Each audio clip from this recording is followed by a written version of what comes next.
Well, it seems like a month ago we had the game with East Carolina out here.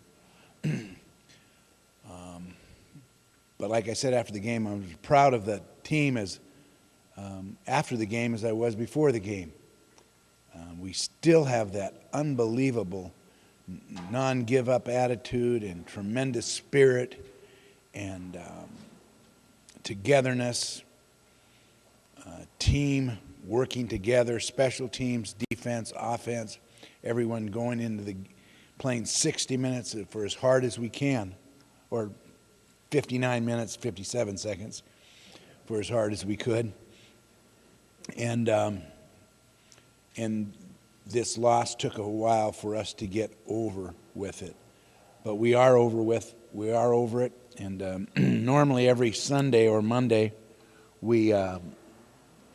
I have a big car windshield. I don't know if you've seen this before. Great big car windshield.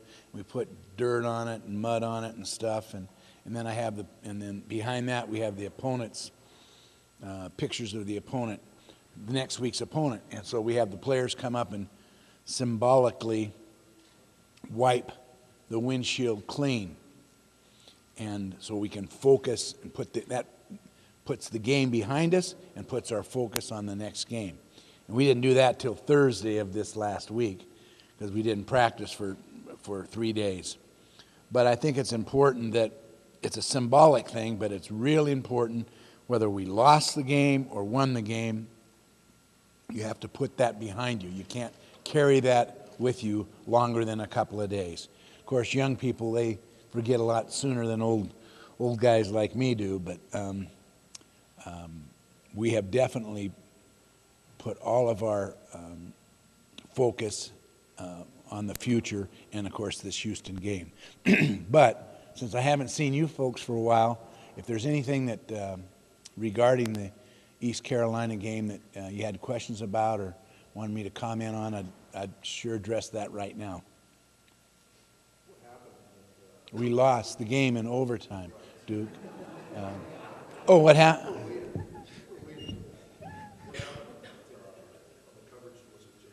Yeah, one kid slipped and fell that probably would have intercepted it, and then we just kind of blanked out and got too deep into the end zone. And normally in that situation, you throw the ball high and let everybody jump for it. But he threw a line drive in there, and we just messed up. Our safety didn't get over from one side, was covering air. Had it well covered, but covering air. And so he needs to slide over, and our safety on the other side needed to get up. He was too deep, playing everything 7 yards deep in the end zone when the guy was only 1 yard deep in the end zone, actually. But we've been practicing that every day, that play. And we hadn't practiced with it, and it's just one of those things.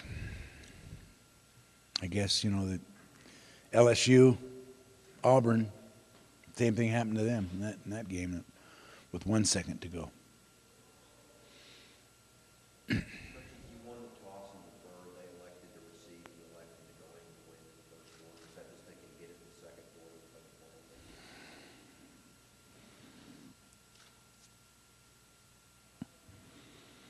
No. It was a miscommunication between the players and the official.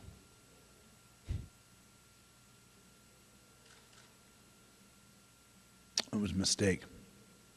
Didn't hurt us or help us one way or another.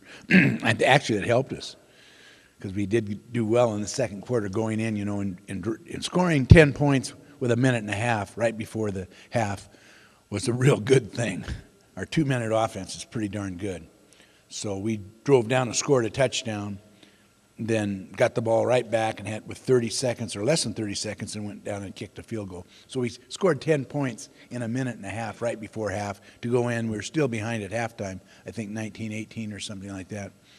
But it ended up being a good choice. I would have liked to have said that if I would have thought about that question a little bit earlier, Brett, I would have made some fantastic excuse up.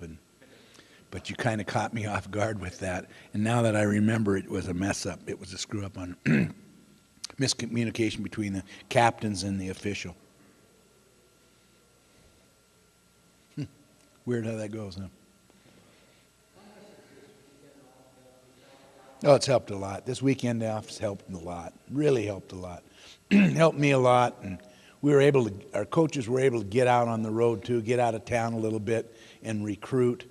So it's upped our recruiting. We're way ahead of where we normally are this time of year, and kind of gets you out on the road, seeing other things. This weekend was kind of fun to watch games Saturday and see other people mess up and lose. Interestingly enough, I found out that half of the teams in college football, they lost this weekend. And I just thought it was us. But after I was watching TV on Saturday, it seemed like about half. Might not have been right, I'm not sure. Hey, Johnny Moore, how you doing? Good to see you. Tight end, freshman, Johnny Moore.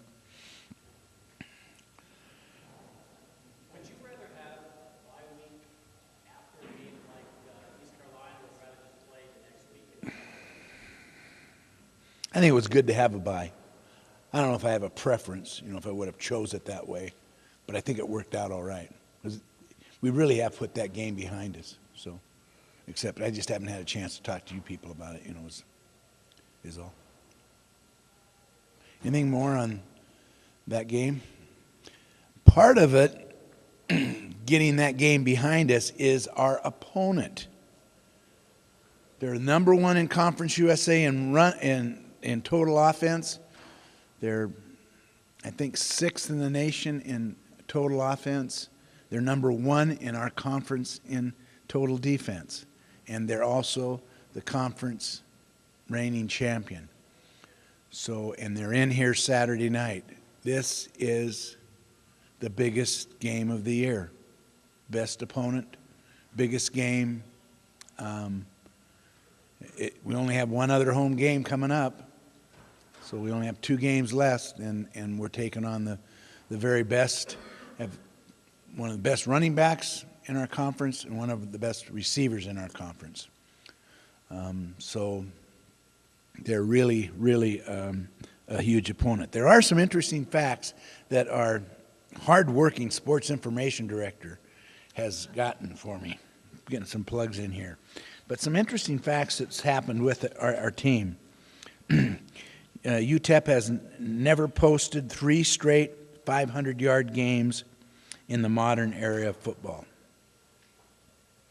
until this season.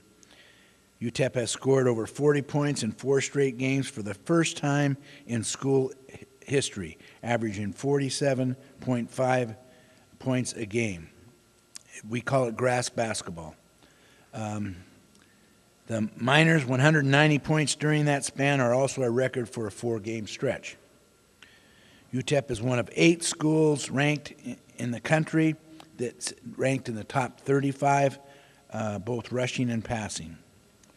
Trevor Vitito's 400 yards passing versus East Carolina marked the most by a freshman quarterback this year in Division I football. Senior running back, or senior running back, just kind of kidding. Senior running back Marcus Thomas has rushed for 100 yards or more in each of the last 4 games to tie his own record standard for consecutive 100-yard performance. Marcus Thomas is first in the country in scoring at 13 points a game. The last time UTEP played 3 consecutive games that were all decided by 3 points or less was in 1937. Fred, were you working then? Yeah. You can remember that, can't you? Yeah. But anyway, those are some interesting facts and tidbits.